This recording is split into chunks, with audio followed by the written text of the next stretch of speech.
Good morning, everyone, and welcome to the AAA webinar, Aviation Future Skilling.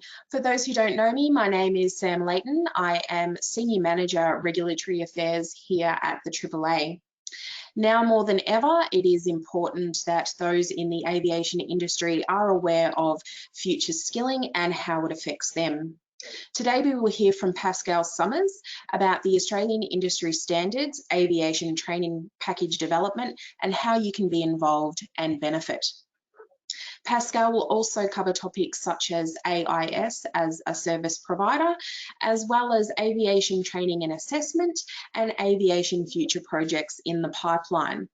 Before we begin, a little bit of housekeeping. Today's session will be recorded and will be sent to you post-webinar. In addition, it will also be available on the AAA website. We are encouraging you to ask your questions today. Please don't be shy, there are no silly questions. You can type them in the control panel down on the right-hand side of your screen and press send, and we will get to those at the end of the webinar. We want to hear from you about topics that you find valuable, so please feel free to contact us by info@airports.asn.au for any feedback you might have on our webinar series. Paschal is an industry skills manager with Australian Industry Standards, where his role is focused on industry relevant and future focused training packages for the Australian workforce.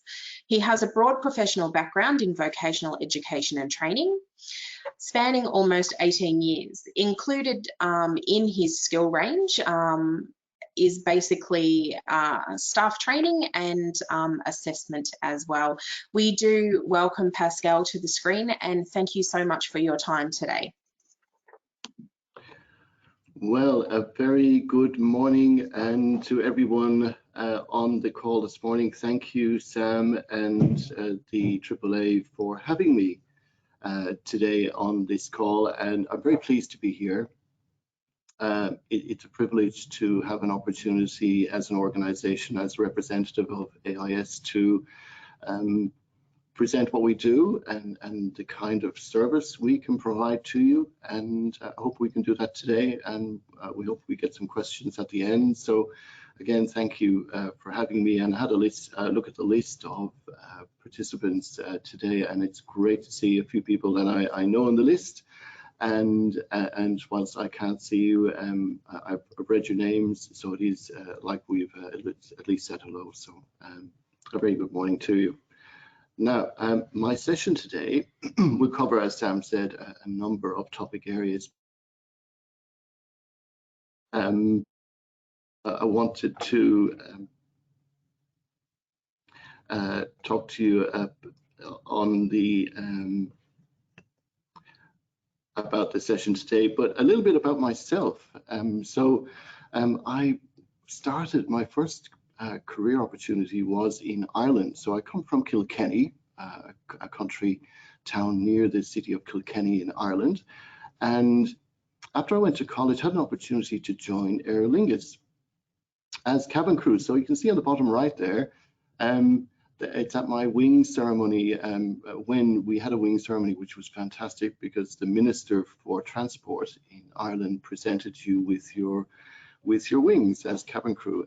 So we attended the ceremony there, and then that was 1989 when I did that. And then in between 92 and 97, during an aviation downturn,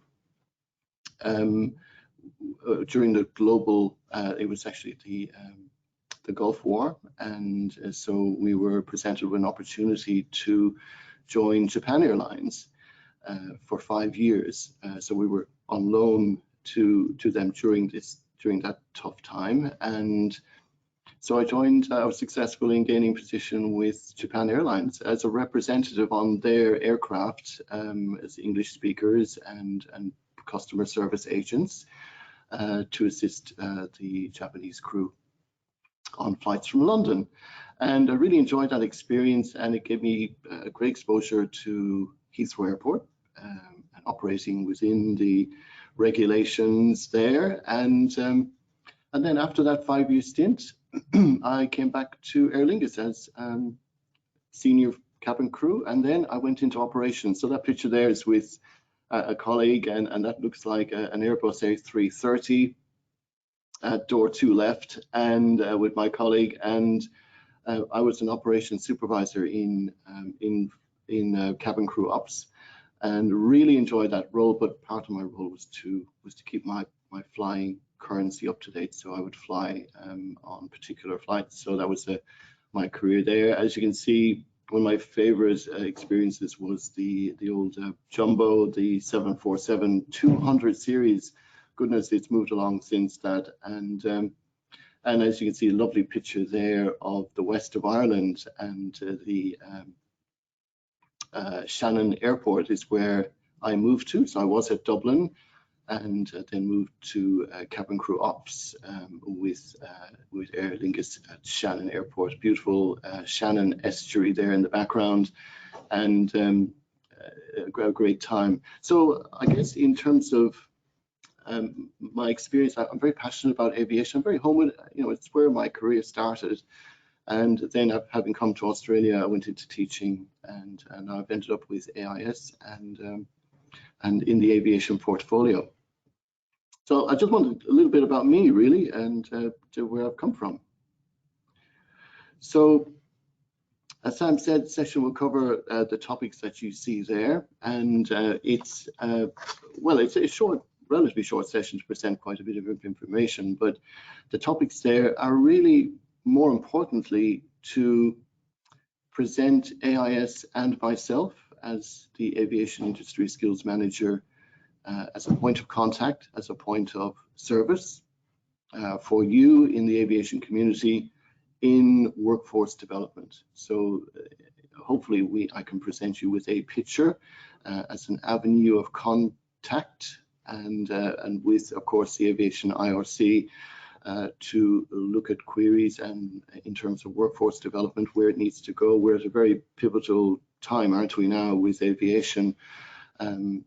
And we've been in tough periods in the history of aviation, and we'll be focused in our role to look at workforce development and assist you in that work outside. So we do lots of things, but what I wanted to talk to you about now is, you're going to hear me talk about terms. So some of you on the call will be very familiar with this, maybe some of you will not. So I'm kind of making sure I capture everybody in the language of the vocational education and training system. And so when you see this slide, this is what the aviation training package looks like. So this is a term in itself. Aviation training package is essentially, when you look at it, it's a website, and it's where all the qualifications that you can see there are on this particular website, and we provide those details in the resources at the end of this slide, or at the end of this presentation. So as you can see there, there's a number of qualifications at particular levels, and our job with you and the aviation representatives, we help to maintain these, to make sure these qualifications are up to date. So a training package is essentially, in the context of the vocational education training environment, is occupational outcomes which are put together in a particular way to form a qualification, which is essentially a role. It's an aviation role within the airport context. And so we help to maintain these, make sure that these occupational standards are up to date, they're reflective of the latest job functions, and also in terms of regulation and even terminology. So when we work with the aviation industry and representatives from that, we're keen to hear how that happens, and where the changes, and does it affect the qualification. And these qualifications in turn are used in registered training organizations across the country as the basis for the design and the delivery and the assessment of these qualifications. So I just want to see, this is where it all ends up. It ends up on this wonderful website called training.gov.eu. It's also called the National Register.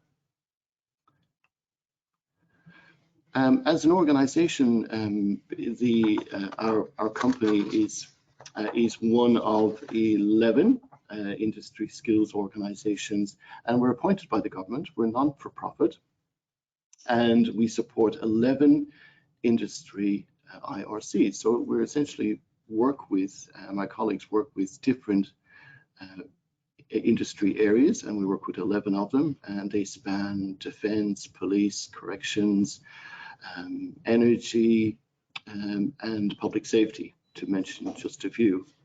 And we essentially deliver contemporary focused, industry focused qualifications and career paths for the industries that we work with.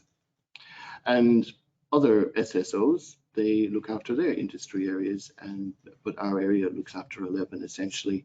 And the one that I'm concerned with and the one that I work with the most is aviation. But I also work with the defense training package and work with all the competencies and qualifications in defense, and equally those in the public safety area. So the key word here is engagement. So we can only do the work that we do to make sure those occupational standards are up to date and they are contemporary is through engagement. And we do that in a number of ways, and I'll talk about that a little bit later in the slide pack today. And essentially we involve you in this process. So one of our key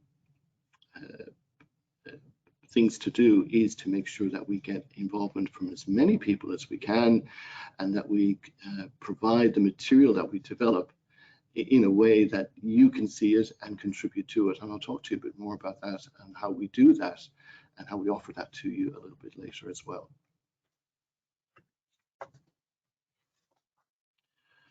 Now, this slide gets you to have a look at the context in which we operate. So you've got your, we have an industry context. And so if you were to look at the aviation industry, and if you were to branch out and where all the connections are in the aviation industry, that would look like a picture, something like this, where it shows organizations, stakeholders that connect you in the industry.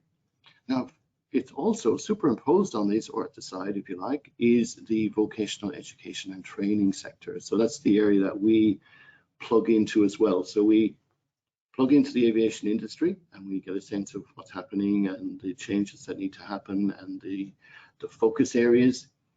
And then we connect with the vocational education training sector to let them know about this and that the projects that we undertake fit into this model as well. So our role is really to connect the dots and to provide you that support, because this system is, in some ways, can be complicated. It can be a challenge to navigate, but our job is to help you do that, or to do it for you and provide you intel on that. So it's a snapshot of where everything fits in, and you can see we're down at the end there with the organizations, the Commonwealth and department in that service delivery and data gathering aspect. And as you can see on the left there, it moves into other areas of industry connectivity and regulation, and then filtering up to the decision makers. So in an aviation project, we will connect with all of these people at some point in the process. And in some cases, we connect multiple times across the project. But the key to it is that we position ourselves there as someone that connects those dots, provides that intel, and project manages aviation projects and workforce development standards so that they are ready for you to use in the industry. So it's a picture, and it's available on our website too. If you want to say, well, what does that vocational education training system look like? It's on our website, so you're welcome to have a look at it there. As well as training package development, we also provide in a particular document, which I'll talk to you a little bit later about as well, in terms of industry metrics, and it's essentially snapshot data about where the industry is at the moment in terms of employment, the packages that are available, qualifications, and any other key data that would be pertinent to the aviation industry. And as you can see there, now this is a snapshot.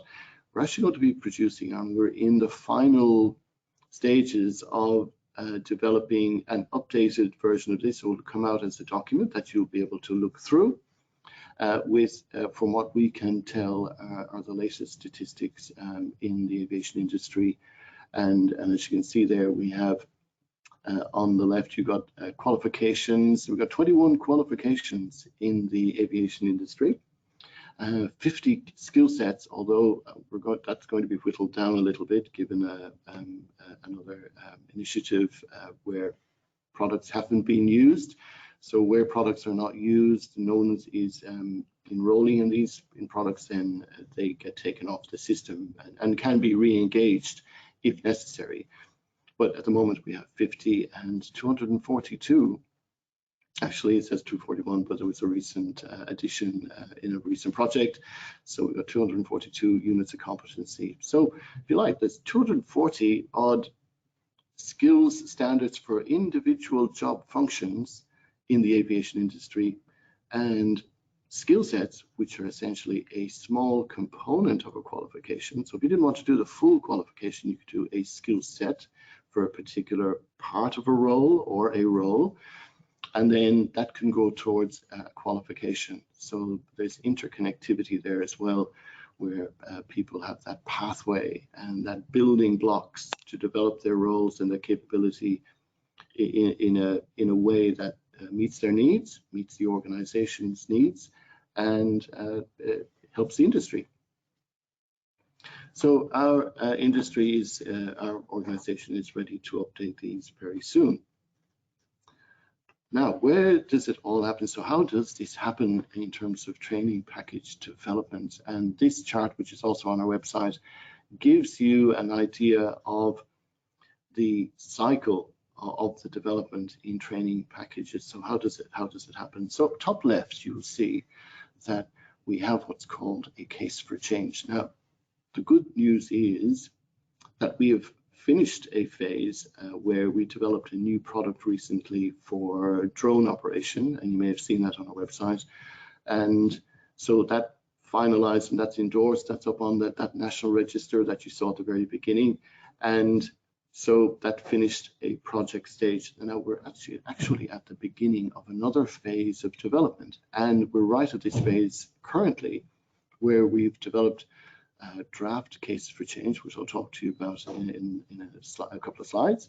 A case for change, which is a business plan developed by the Aviation Industry Reference Committee, which is the body that connects with you, to look at areas that need development in the next short while.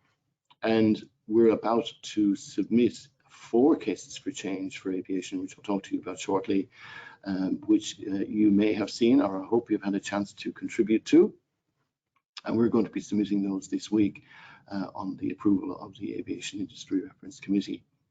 And once that goes forward to the government, it then goes through a standard a process of approval, and then once that happens and we get clearance from the government that this is a good idea, your case is sound, there's enough evidence of consultation of need, that you can go ahead with this. So it ends up back with us where we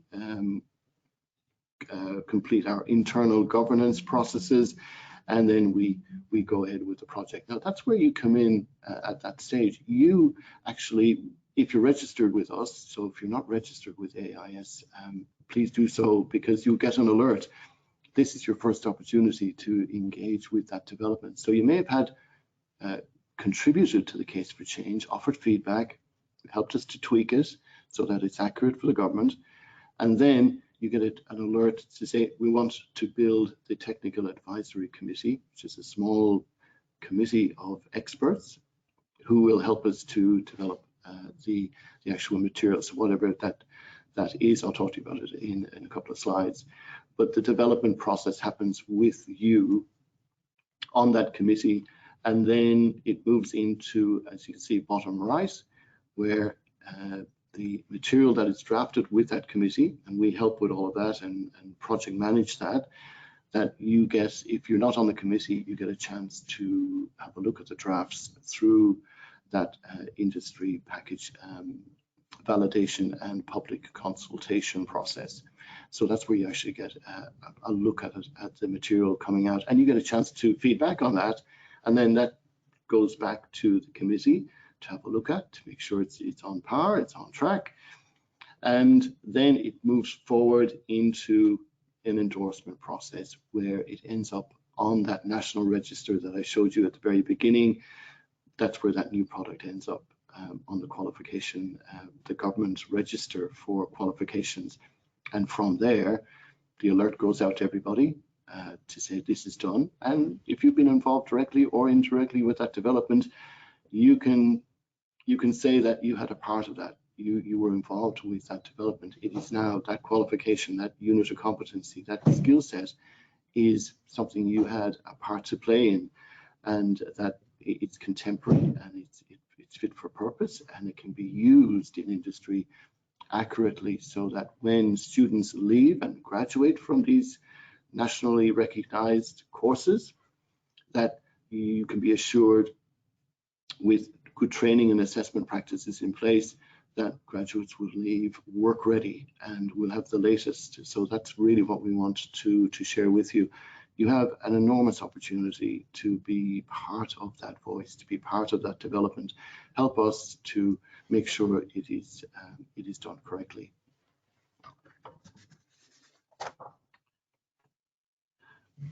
Now, as well as training package development, providing metrics on stats in the aviation industry, as you can see here, we have publications all the way back to 2016, where you can, these are really good PDFs if you want to have a look at, well, how's aviation changed over the last number of years, and what were the metrics, the employment rates, the kind of products that were being developed at that time.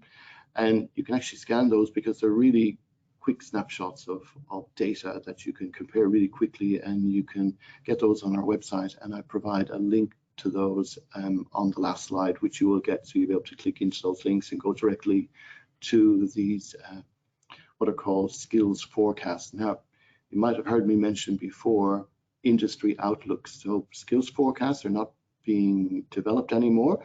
We're developing a shorter version of these, so they're even quick and easy to read than they have ever been, but great publications.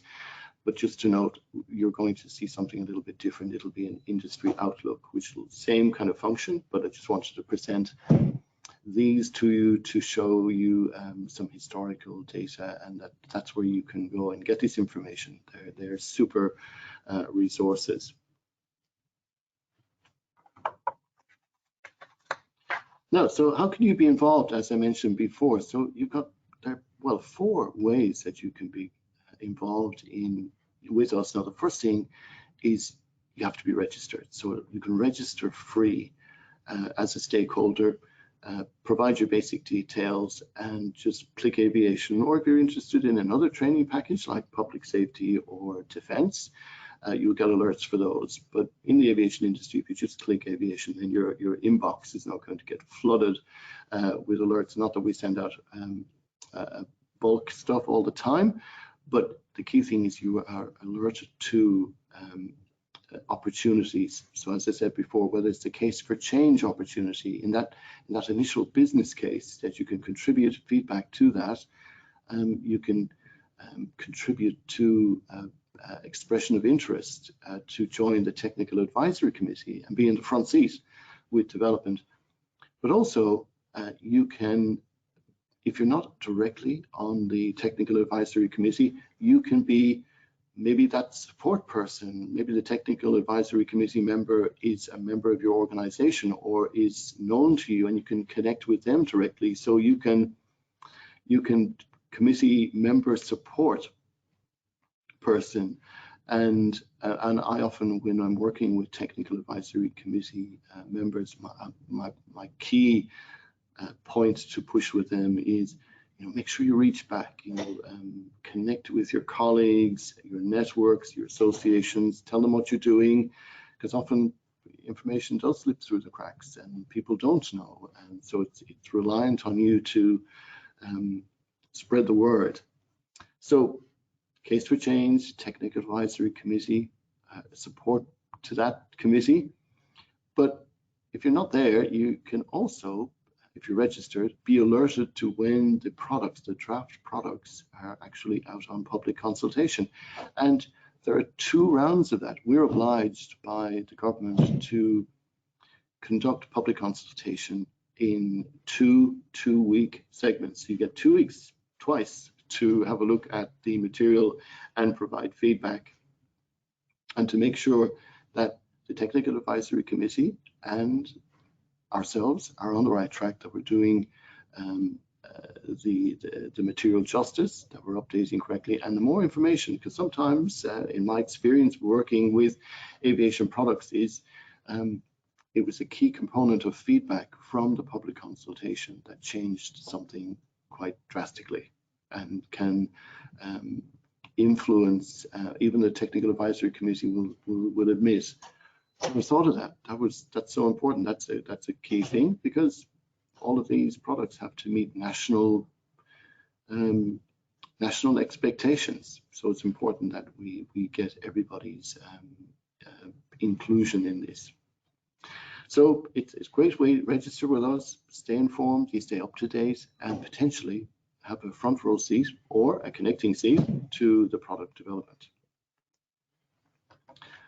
Now, have a look. These are some of the, I've kind of filtered out the products on our website or on the National Register of a list of qualifications that would be more orientated towards ground operations and at the airport.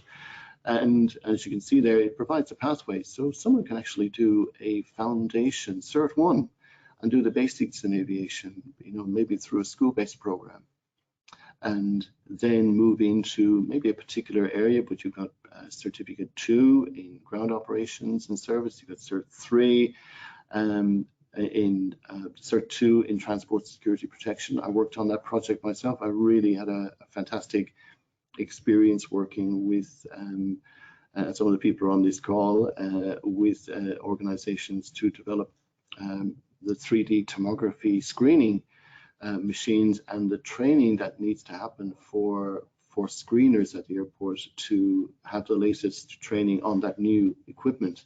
And that was a really great project to work on. And again, more projects will be coming down the line. So who's to say that some of these will change as well. And then moving into Cert 3 in aerodrome operations. So that's where if you're an ARO and you want to do that, but you're also extending into a more broader kind of supervisory maybe position in aviation, in addition to being an ARO, that you would complete a Cert 3, which gives you that capacity there.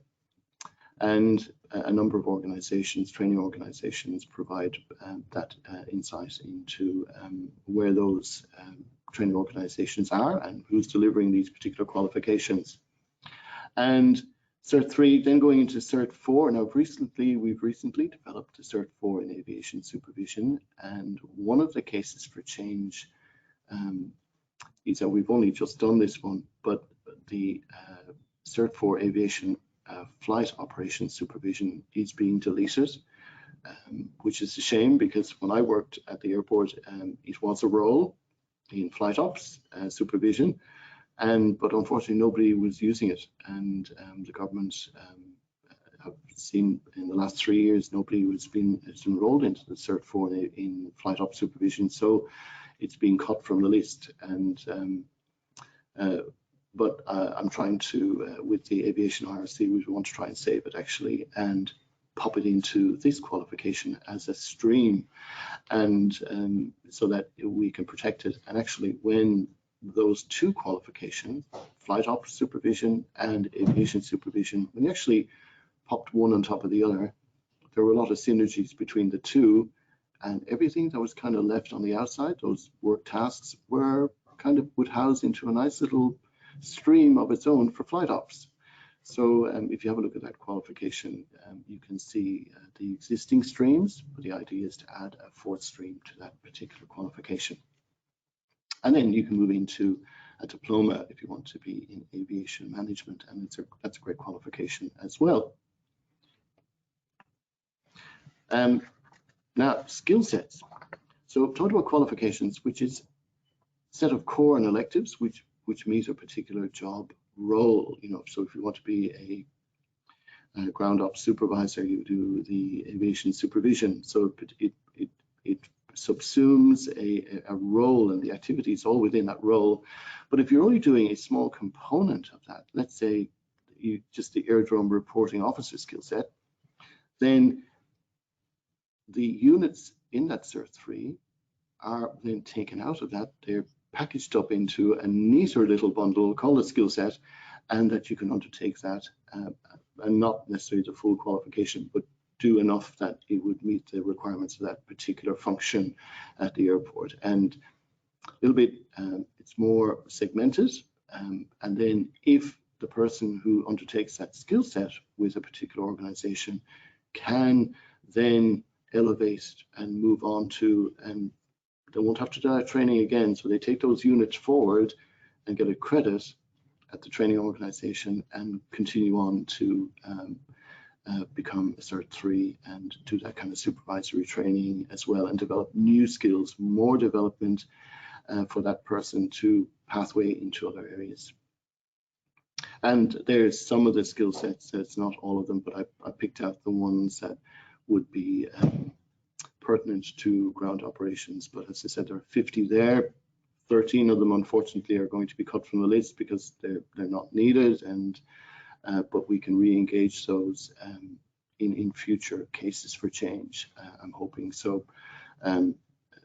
Plenty there to support the industry at the moment. Now, these are the building blocks. These are the single job tasks that provide people with that capacity to develop single units, and you do these either they're a core or they're an elective in the qualification, or they may be on its own and purely delivered to complete a job function like drive on the airside. And when you look at those training standards, that's what we want to get right. So if we look at each of those units, they're made up of essentially steps to do the job. So in terms of performance, what is the first thing you do, second thing you do, third thing you do, and it's in terms of the steps to do the job correctly. And a component of these units is also a list, dot point list of the skills and the knowledge that you need to have to be able to do this particular task according to industry standards, so that when someone undertakes this unit, they cover everything they need to know, plus any other areas of expectation, like having a driver's license, for example, that would be an addition to the training, and that the registered training organization will provide those requirements as part of that training. But essentially, these particular units of competency, situational awareness and facilitating emergencies at the emergency response at the airport, these are, we're really only concerned with the functions of the task to do the job correctly every time, and that helps to build the standard and the workforce development in those. So they're just some of the individual, and if you remember before, and if I was to do a quiz, how many units of competency are in aviation? Yeah, about 240 of these particular for practically all the job tasks that you can think of in aviation. Now, if there is a task that doesn't have an occupational standard like these, then that's something we'd like to know about, because we can develop new products like the 3D tomography scanning, or operating a drone sub 2 kilo in the excluded category. So if there's a gap and it's determined that there's no occupational standard for these, we can develop it. We can develop it as part of a project, as long as we have good intelligence, and as long as we have good consensus from the industry, it's not just a good idea for one entity.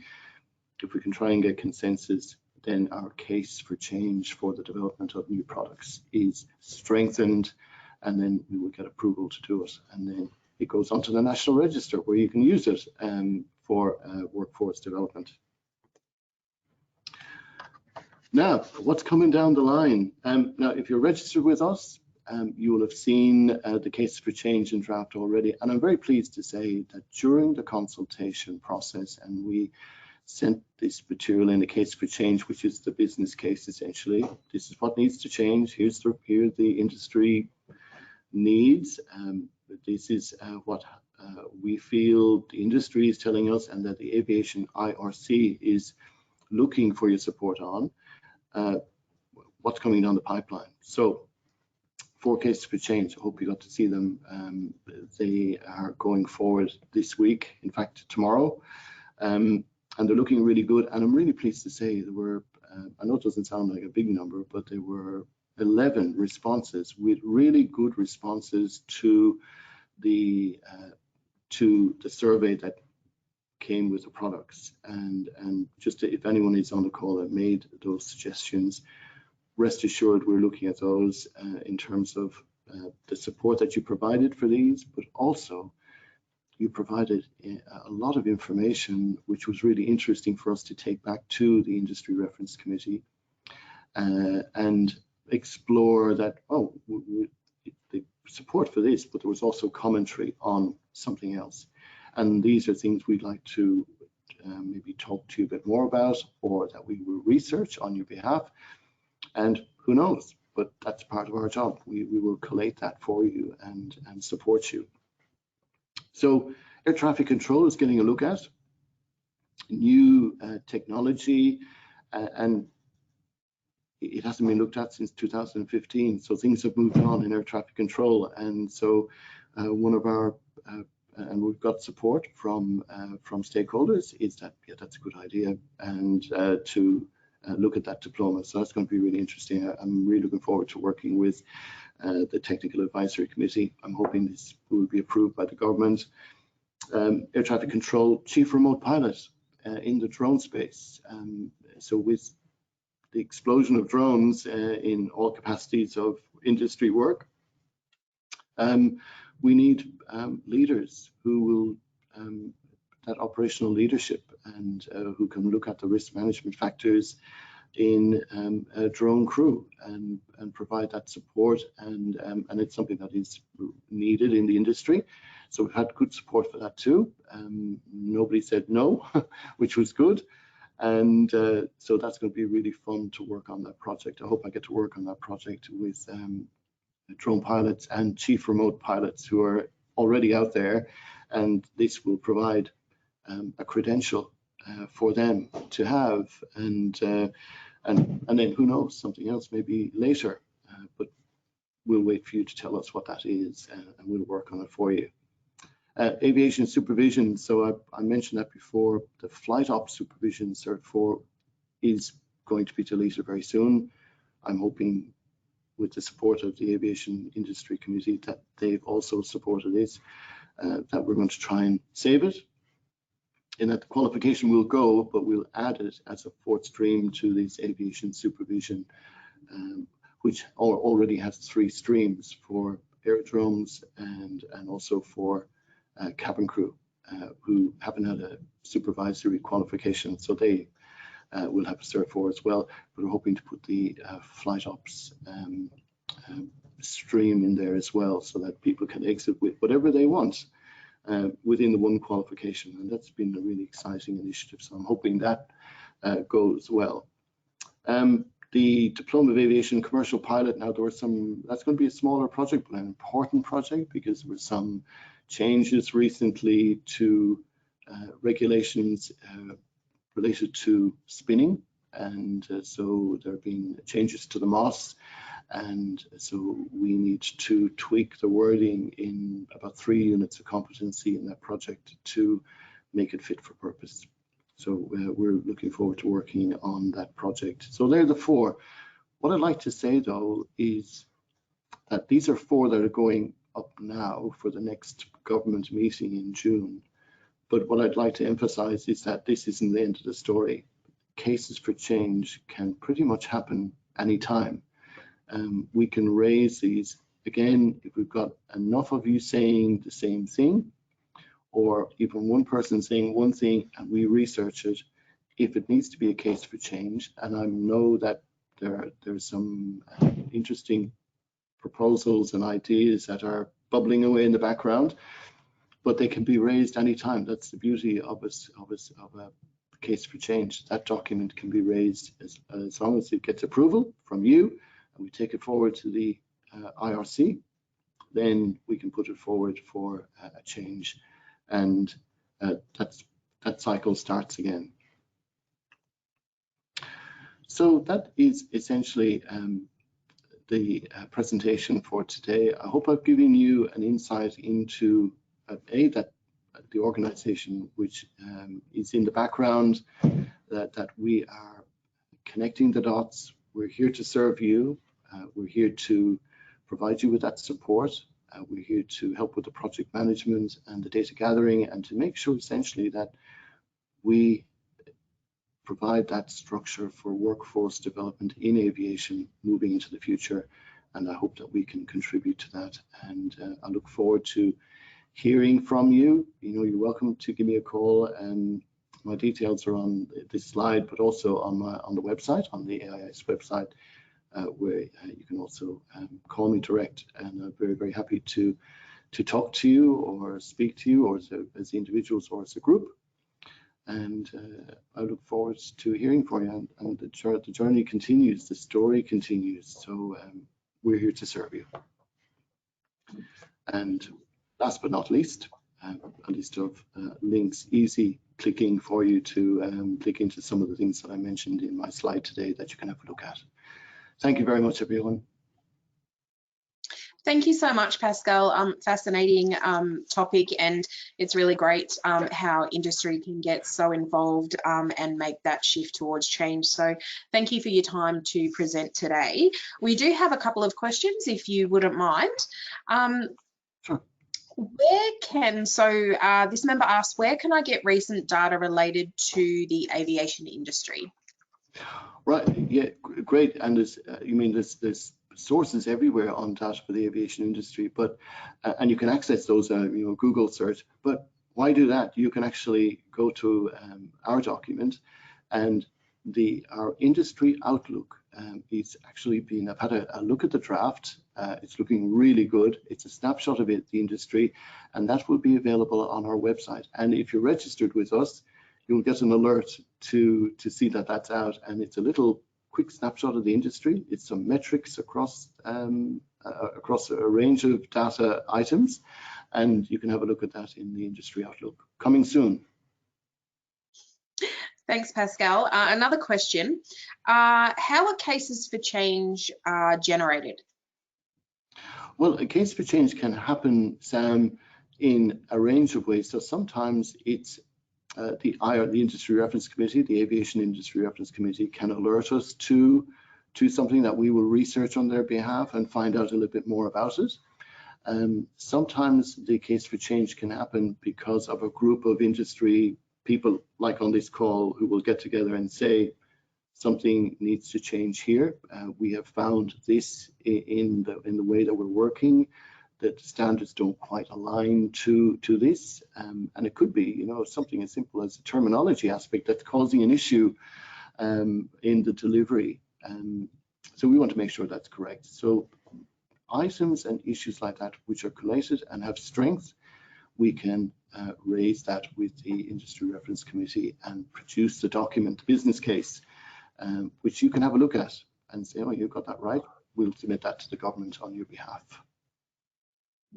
Excellent. We've just got a couple more. What is the difference between a skill set and a qualification? Right, so a skill set, a qualification, as we had a look at one before, is essentially it meets the role, and it has a set of core units that you must do and a set of elective units, and they're all come together in that delivery which delivers a qualification, and that meets a full role.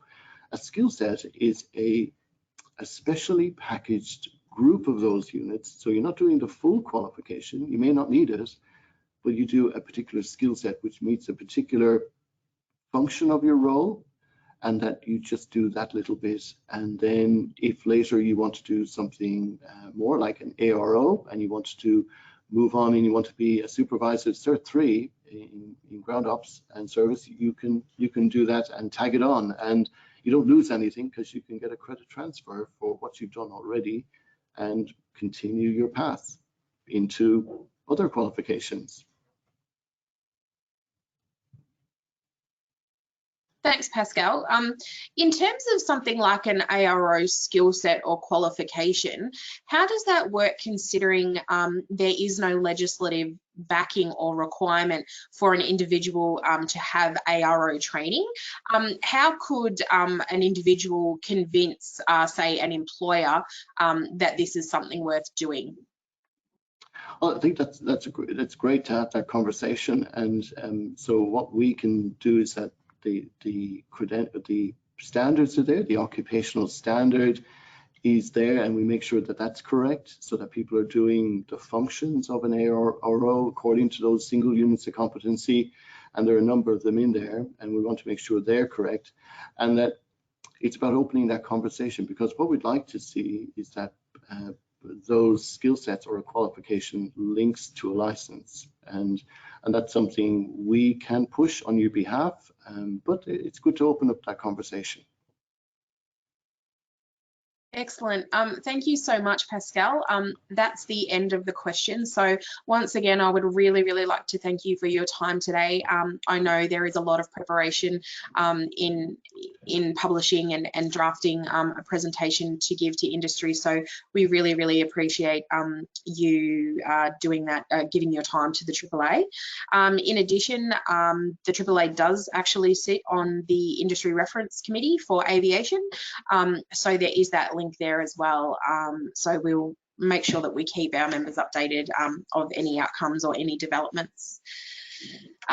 So just a reminder to our members and those that tuned in today, this webinar is available on our website, or will be post-webinar. It'll also be circulated to those in attendance. Once again, I'm encouraging you to provide feedback to us about what you'd like to see in the remainder of the webinar series for this year and also moving into 2022. Thank you so much for joining us. Again, thank you, Pascal. It's always a pleasure having you. Everyone, enjoy the remainder of your day. Stay safe, and I do hope to see you at Pavements and Lighting next week on the Gold Coast. But if you won't be able to make it, I do look forward to seeing you soon. Bye-bye. Thanks, everyone.